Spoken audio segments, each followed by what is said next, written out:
se ordenó dentro de uno de los expedientes reabiertos de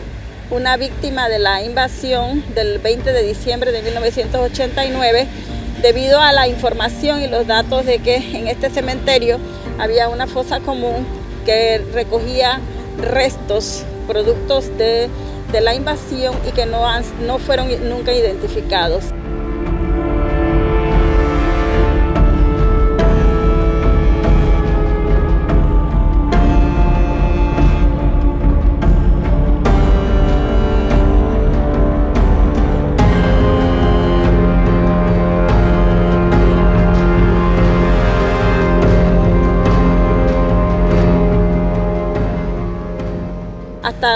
Hasta el momento y hasta la hora se han recuperado 4 bolsas